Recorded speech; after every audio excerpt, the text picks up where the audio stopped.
Hi guys, कैसे हो आप सब। मैं हर्षदीप कथूरिया आप सबका वेलकम कर रहा हूँ हमारे इस यूसी लाइव के यूट्यूब चैनल पे, जहाँ पे हम एक बहुत अमेजिंग प्रैक्टिस सेशन कर रहे हैं। एमटीएस के क्वेश्चंस आपको यहाँ पे देखने को मिल रहे हैं, है ना। तो हम 7 जुलाई का पेपर कर रहे थे। शिफ्ट 1 एंड 2 हम खत्म कर चुके थे, शिफ्ट 3 हमने स्टार्ट करना था।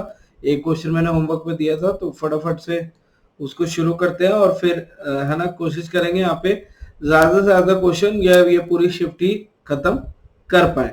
जस्ट इन केस आपने अभी तक फॉलो नहीं किया तो मेक श्योर करो कि आप फॉलो कर लो। आपको again Telegram channel description link में मिल जाएगा, ऐप का डिटेल्स मिल जाएगा। वहां से आप अच्छे से कनेक्टेड रह सकते हो और सारी डिटेल्स आप अच्छे से पा पाओगे। ठीक है, अगेन मेरे बारे में जो भी देखना चाह रहे हैं तो यहाँ पे आप अच्छे से देख सकते हो, सो दैट आप अपना बेस्ट अगर देना चाह रहे हो तो हमारा भी बेस्ट आप जान पाओ, है ना। चलो,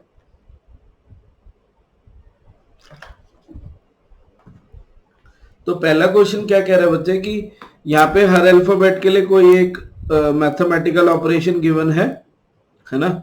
एक ऑपरेटर गिवन है, वो हमें पुट करना, फिर बॉड मास का यूज करना है। बॉड मास मतलब bracket open, divide, multiply, add, subtract. तो अगर मैं इनको पुट इन करता हूं तो 44, ए का मतलब प्लस 36, बी का मतलब माइनस 60, डी का मतलब डिवाइड बाय 30 और सी का मतलब मल्टीप्लाई बाय 5। तो अगर मैं बॉड मास लगाऊंगा तो यहाँ पे पहले डिवाइड होगा 60 डिवाइड बाय 30, तो यहाँ पे 2 सा हो जाएगा 2 इंटू 5, क्योंकि डिवाइड के बाद हम क्या करते हैं मल्टीप्लाई, तो ये हो जाएगा 10। तो बेसिकली हमें क्या करना है 44 प्लस 36 माइनस 10, तो ये कितना हो गया 80 माइनस 10 दैट इज 70, और ये आपका करेक्ट आंसर, सही आंसर हो जाएगा। ठीक है, यही आपको यहाँ पे करना था। क्लियर है जी, चलें आगे, इजी था। Question number 2।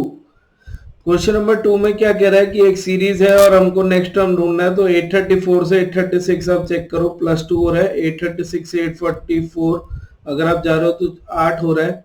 844 से 76 32 हो रहा है। यानी जो डिफरेंस है, अगर मैं बात करूं, जो डिफरेंस है वो 4 गुना होता जा रहा है ना। तो यानी अब 32 से 4 गुना आप देखोगे तो वो 128 आ रहा होगा, जो कि सही भी है। और 128 का जब हम यहाँ पे 4 गुना देखेंगे तो कितना हो गया आपका 512, 512 वो भी प्लस के। तो इसमें जब आप 512 जोड़ते हो तो वो सिंपली आपको 1516 दे देगा, जो कि करेक्ट आंसर है ऑप्शन नंबर 4 में। ठीक है, हो जाएगा, कोई इतना मुश्किल नहीं है। चलें आगे।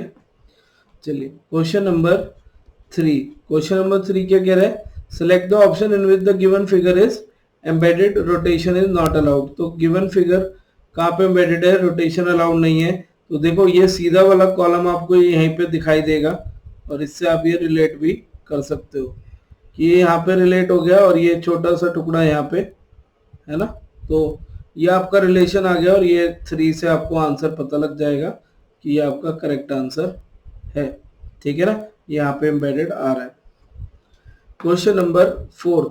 क्वेश्चन नंबर 4 क्या है, एनालॉजी का सवाल है कि ये नंबर इससे रिलेट कर रहा है, ये नंबर इससे रिलेट कर रहा है, तो कौन सा नंबर 16 से करेगा। अगेन बहुत बड़े नंबर से ये नंबर है तो या तो क्यूब से रिलेट होता, बट 15 के क्यूब से ये बहुत दूर है ना। तो जब इतने बड़े नंबर से छोटा सा नंबर आ रहा है तो या तो कुछ प्लस या मल्टीप्लाई आपस में हो सकता है। तो हम इन सबको प्लस करके देखते हैं।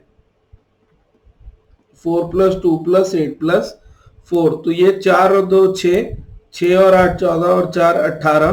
तो यहाँ पे डिजिटल सम हो रहा था मेरे बच्चे। फिर हमने यहाँ पे चेक किया 1 प्लस 4 प्लस 8 प्लस 2, तो अगेन 5 8 13 और 2 15। तो कौन से का सम 16 बन रहा है, हमको ये चेक करना है। अगेन 8 3 11 5 16 4 20, तो ये तो नहीं है।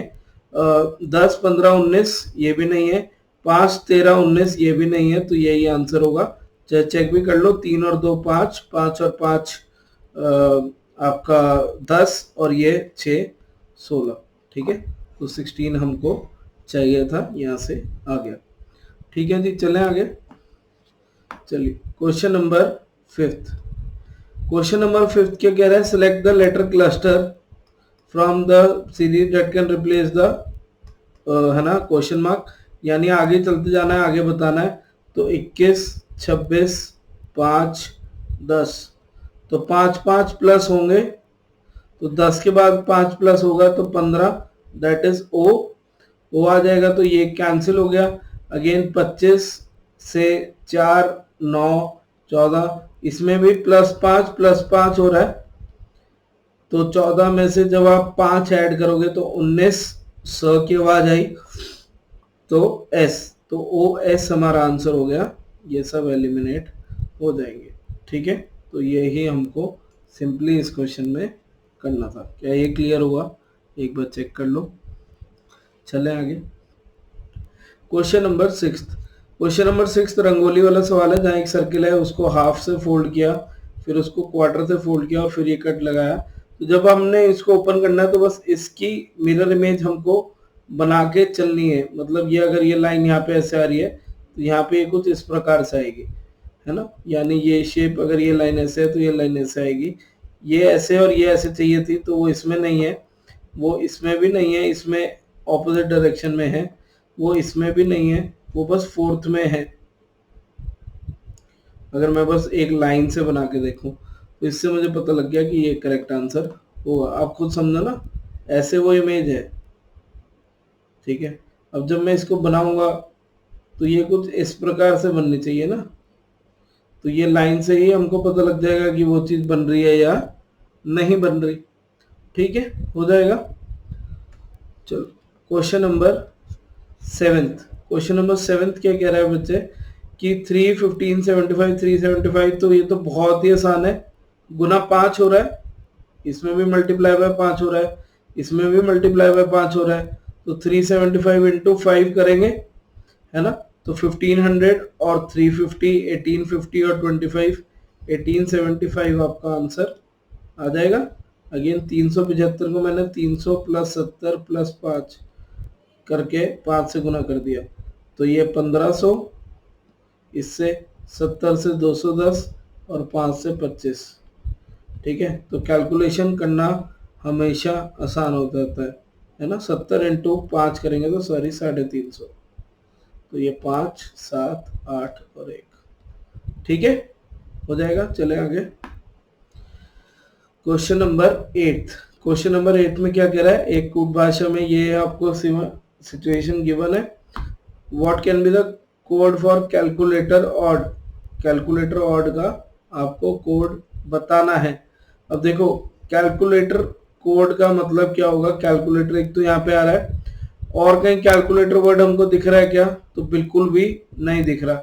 यानी इन तीन में से कोई एक ऐसा नंबर है जो और कहीं बिल्कुल भी नहीं दिखना चाहिए। कोई एक ऐसा नंबर है जो और कहीं नहीं दिखना चाहिए, क्योंकि कैलकुलेटर शब्द और कहीं भी नहीं आ रहा। तो अगर मैं यहाँ पे ढूंढने को जाऊं, है ना, कैलकुलेटर नंबर का ये कोड है, नंबर्स बीइंग ऑड इवन का ये कोड है, तो मुझे नजर आया कि मेरे बच्चे एक तो मुझे 8 रिपीट होता दिख गया, तो 8 तो कैलकुलेटर का कोड हो नहीं सकता, ठीक है। एक मुझे हैशटैग भी यहाँ पे रिपीट होता दिख गया, तो हैशटैग भी कभी कैलकुलेटर का कोड नहीं हो सकता, क्योंकि कैलकुलेटर वर्ड एक जगह आया तो उसका कोड भी एक ही जगह आएगा। तो पीजी तो पक्का आंसर होना चाहिए, यानी ये दो ऑप्शन कैंसिल हो गए। और 8 तो पहले ही कैलकुलेटर का कोड नहीं था, तो अब हमको चेक करना है कि क्या वो 8 आ रहा है। अब दूसरा वर्ड क्या है, ऑड। ऑड इसमें नहीं है, पर इसमें 8 आ रहा है, मतलब ऑड इस वाले जो सेंटेंस है इसमें नहीं है, और पर उनके कोड में आ रहा है, तो 8 भी नहीं आंसर हो सकता। तो एलिमिनेशन से मैंने इसको बहुत इजीली बना लिया। इसका करेक्ट आंसर कुछ इस प्रकार से ये होगा।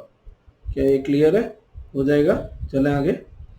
चलिए क्वेश्चन नंबर 9। क्वेश्चन नंबर 9 क्या कह रहा है जी, कि अगर ये वर्ड है और इनको आपने अरेंजमेंट देखनी है, तो मेरे ख्याल से यहाँ तो वो शिफ्ट कर देते हैं कि पहला वाला वर्ड सेकंड पे गया, तो यहाँ पे आर सेकंड पे जाएगा, जो कि इन दो ऑप्शन में है।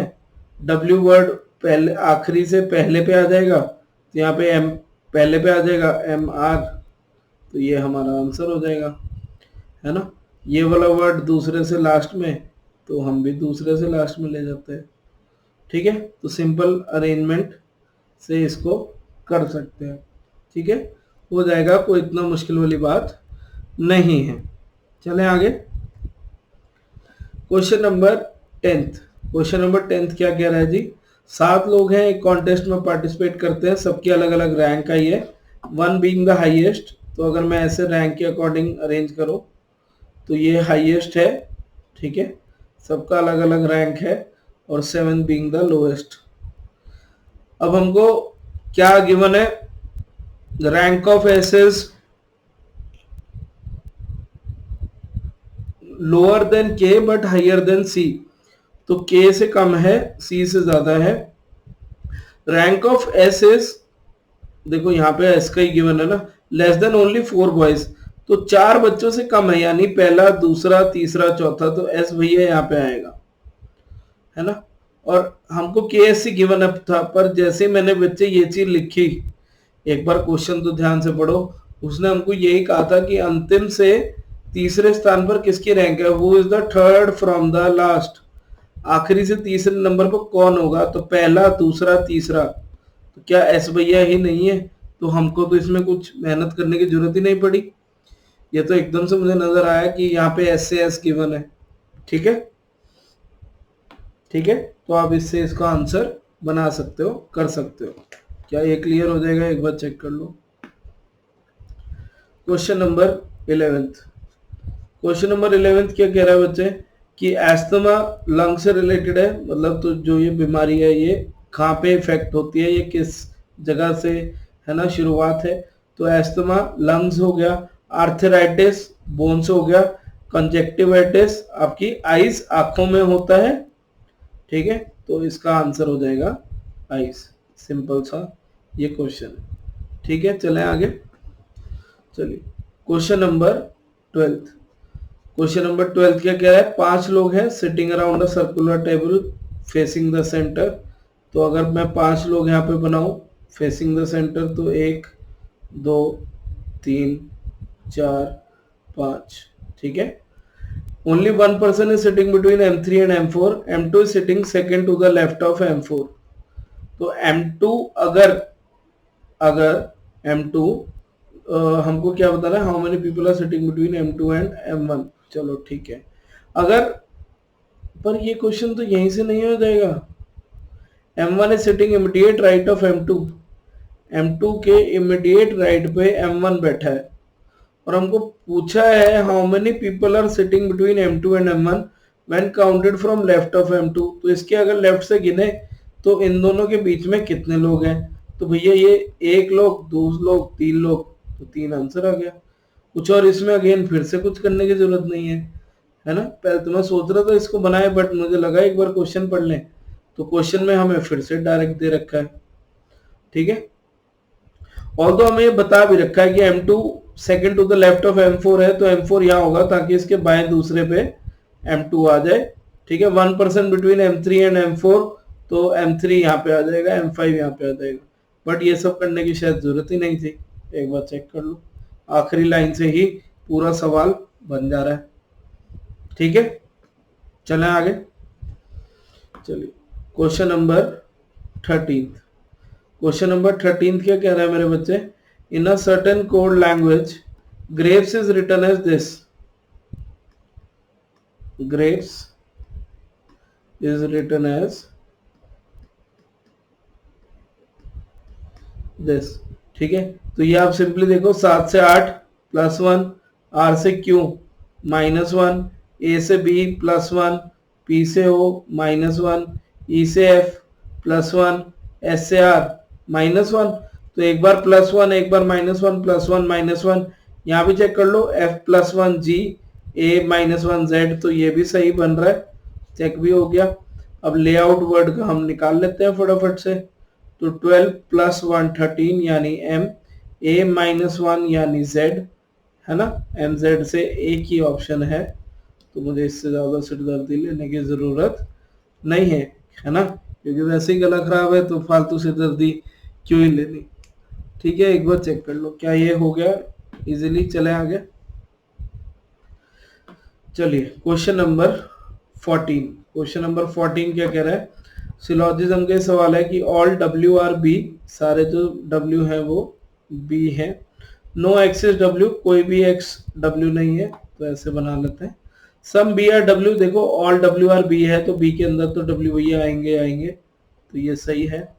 सम डब्ल्यू आर एक्स, हमें नो का रिलेशन गिवन है तो ये पॉसिबल नहीं है। All X are B, again इसकी कोई गारंटी नहीं है क्योंकि ऐसा कहीं भी मेंशन नहीं है, तो खाली पहला सही है, तो वो ऑप्शन नंबर 3 में है ना। तो पहला सही है, तो ये नहीं कि आप ऑप्शन नंबर 1 मार्क कर दो, ऑप्शन नंबर 3 में लिखा हुआ है कि ओनली कंक्लूजन 1 फॉलोज, उसको आप मार्क करेंगे। क्या ये क्लियर हो गया, एक बार चेक कर लो। ठीक है, चले आगे।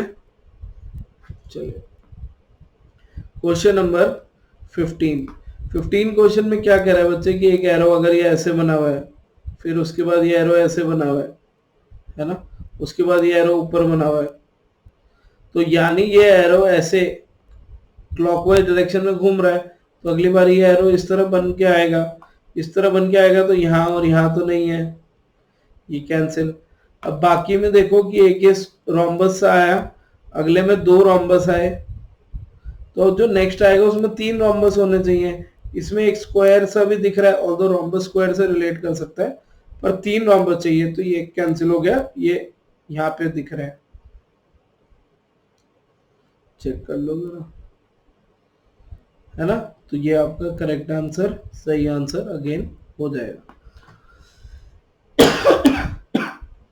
ठीक है, क्वेश्चन नंबर 16 में क्या कह रहा है, सीरीज में आपको नेक्स्ट ढूंढना है। देखो यहाँ पे तो एक ही शेप है तो 1, यहाँ पे 2 शेप है तो 2, यहाँ पे 4, यहाँ पे 3, 3 6 2 8, तो दुगना होता जा रहा है। 1 से 2 इंटू 2, 2 से 4 इंटू 2, 4 से 8 इंटू 2, तो 8 से इंटू 2 16 आपको इस ऑप्शन में दिखेंगे, फोर्थ में 4 टुकड़े 4 लाइनों में, है ना। ठीक है, फिल इन द ब्लैंक्स लग रहे हैं, तो ये आपका करेक्ट आंसर हो जाएगा। ठीक है, चले आगे। चलो क्वेश्चन नंबर 17। क्वेश्चन नंबर 17 क्या कह रहा है, ऑल टी आर एफ, सारे के सारे जो टी हैं वो एफ है। ठीक है, अरे ऑल कह रहा है, मैंने सम बना दिया, रुको।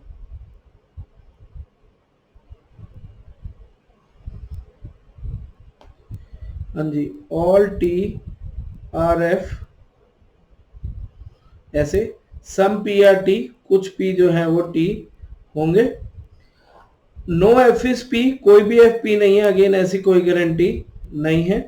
सम F R P is a possibility, तो यार देखो इन्होंने आंसर में सही दे रखा है कि कुछ एफ पी है, पॉसिबिलिटी है, बट मेरे ख्याल से अगर कुछ टी पी है और वो टी एफ होंगे ही होंगे, तो कुछ पी हमेशा एफ होंगे या कुछ एफ हमेशा पी होंगे ही होंगे, तो ये पॉसिबिलिटी नहीं है, इसकी गारंटी होती है, इसकी 100% गारंटी है, तो पॉसिबिलिटी नहीं होनी चाहिए, ये तो गारंटी होना चाहिए। अगर यहाँ लिखा होता सम एफ आर पी तो वो सही होता, तो पॉसिबिलिटी में इसको नहीं काउंट करना चाहिए। तो एक बार हम इस क्वेश्चन को क्रॉस चेक कर लेंगे, क्योंकि मेरे अकॉर्डिंग आंसर बनता है नाइदर, क्योंकि पॉसिबिलिटी का सिचुएशन नहीं है।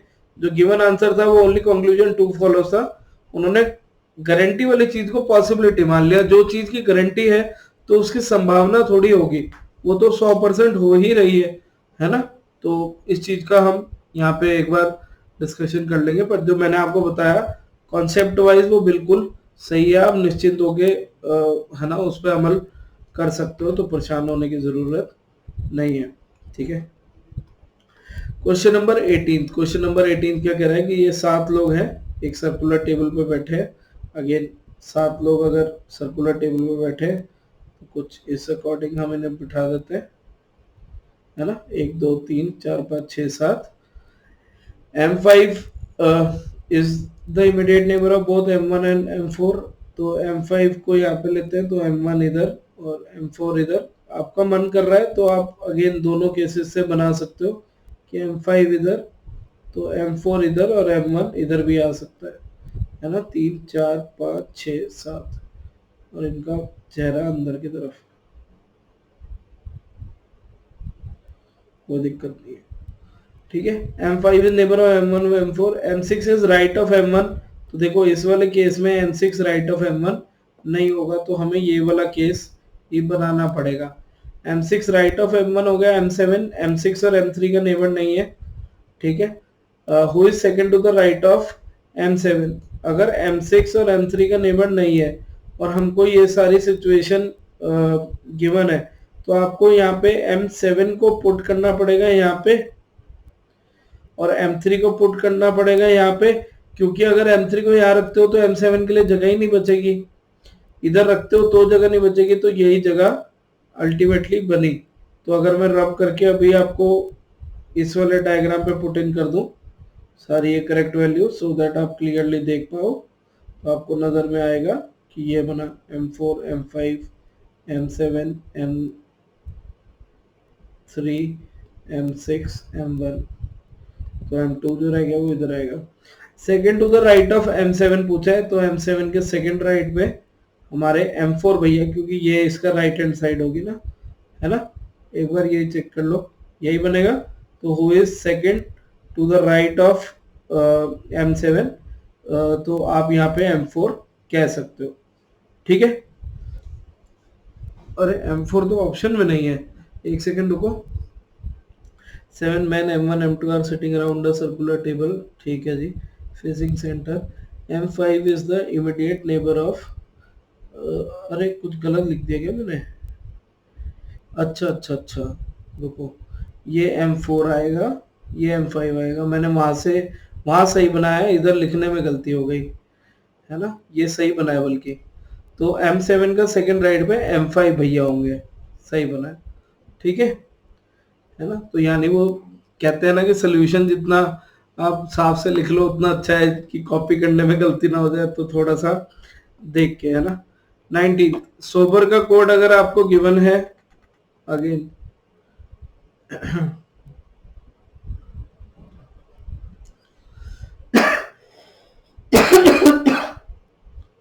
तो S से T +1, O से Q +2, B से E +3, E से I +4, R से W +5, तो ये बढ़ते क्रम में चलते जा रहा है। मैजिक से भी चेक करोगे M+1 N, A +2 C, G +3, तो सब में यही हो रहा है, +1 +2 +3 +4 एंड सो ऑन।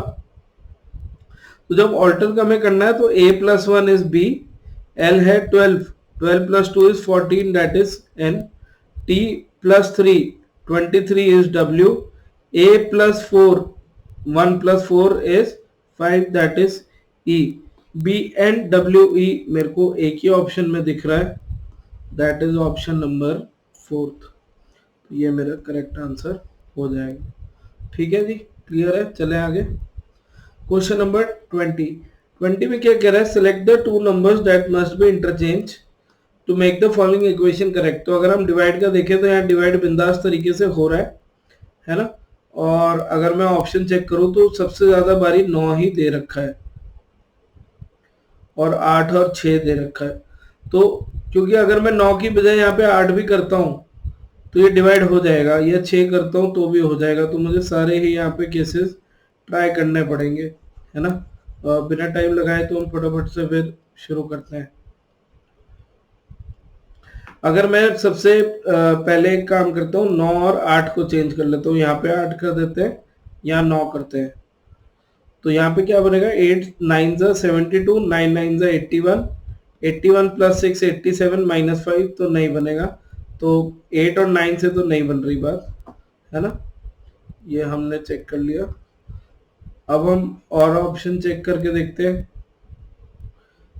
पर ये पता लगा कि 8 से जब डिवाइड किया तो नंबर जो है वो छोटा हो गया, हमें कोई छोटे नंबर से डिवाइड करना पड़ेगा कि बड़ा हो, तो 6 को इंटरचेंज करते हैं 9 से, है ना। तो ये क्या बन जाएगा, 72 / 6 × 8 + 9 - 5, तो 72 / 6 आपका 12 × 8 96, 96 + 9 - 5, तो ये आपका 100 आ रहा है ना, ये 100 आ रहा है। तो 9 और 6 को इंटरचेंज करना पड़ेगा। अगेन जब मैंने 8 से किया तो वो डिफरेंस 100 से कम हो गया, तो मुझे वो जो कोशेंट है, इन दोनों को डिवाइड करके आ रहा है, जो नंबर है वो बड़ा चाहिए, तो छोटे नंबर से डिवाइड करने को मैंने यहाँ पे देखा। ठीक है, चले आगे। 21 में क्या कह रहा है कि अगर ये सोल्यूशन है ना, और ये आपको अप्लाई करना है, P से O 16 से 15 -1, I से J +1, N से M 14 से अगेन 13 -1, K से 11 से 12 +1, 25 से 24 -1, S से T +1। तो एक बार माइनस, एक बार प्लस, एक बार माइनस, एक बार प्लस, वो यहाँ पे चेक भी कर लो एक बार कि T-1 S O +1 P, तो ये यहाँ पे रिलेट हो रहा है। तो अगर हम इससे चेक करेंगे, पहले -1 करेंगे तो 6, फिर +1 करेंगे B, फिर -1 करेंगे L, फिर +1 करेंगे Q, तो FB LQ ये दो ऑप्शन में आ रही है। ये दो ऑप्शन तो हमारे कम से कम एलिमिनेट हुए। और अब हमने -1 करना है, तो S में से -1 करोगे, है ना, तो आपका R आ जाएगा, वो दोनों ऑप्शन में। इसमें +1 करोगे U आ जाएगा। तो ये आपका करेक्ट हो गया, ये आपका सही आंसर हो जाएगा। ठीक है, तो एक बार -1, एक बार +1, इसी अकॉर्डिंग हमें करना था, बहुत ही आसान था। क्वेश्चन नंबर 22 में क्या कर रहा है बेटे, 11 से 14 +3, 18 से 23 +5, 25 से 18 -7, है ना, ऐसे ही हुआ ना। तो अगर अपन यहाँ से चेक करें, P +3 16 और 3 19 होता है S, B +5 तो 2 और 5 7 तो G। बस इसी से वैसे आंसर आ गया, और कुछ करने की जरूरत ही नहीं है, वो तो यहीं पे है ना। और करना है तो 24 में से 7 जाएगा 17, तो ये ही आपको इवेंचुअली करना था। ठीक है,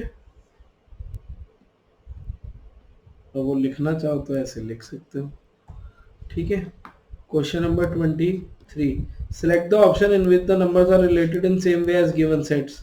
तो 4 9 16, 2 का स्क्वायर, 3 का स्क्वायर, 4 का स्क्वायर, स्क्वायर है ना, ये 9 का स्क्वायर, 10 स्क्वायर, 11 स्क्वायर, स्क्वायर है 4 स्क्वायर, 6 स्क्वायर, 5। हमको चाहिए 4 स्क्वायर, 5 स्क्वायर, 6 स्क्वायर, ऑर्डर में चाहिए, खाली स्क्वायर की बात नहीं है।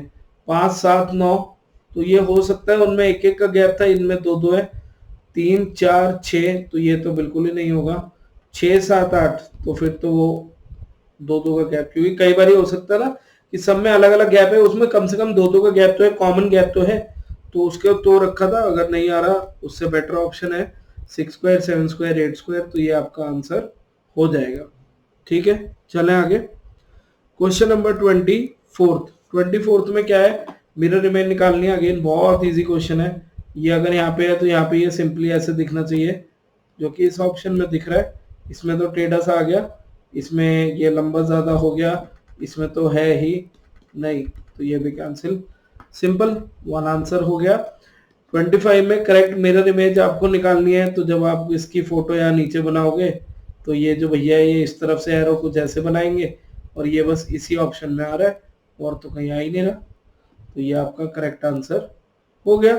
ठीक है, इसी के साथ पूरी शिफ्ट भी हमने समाप्त कर दी, और इसी के साथ अगले क्लास में नई शिफ्ट के साथ हम जोड़ेंगे। ठीक है, तो तब तक के लिए अपना ध्यान रखो। आज के लिए बाय बाय। सेशन अच्छा लगा तो लाइक शेयर करना नहीं भूलना है। कमेंट में अपना फीडबैक जरूर देना है। ठीक है, अच्छे से पढ़ते रहो, मुस्कुराते रहो। Bye bye.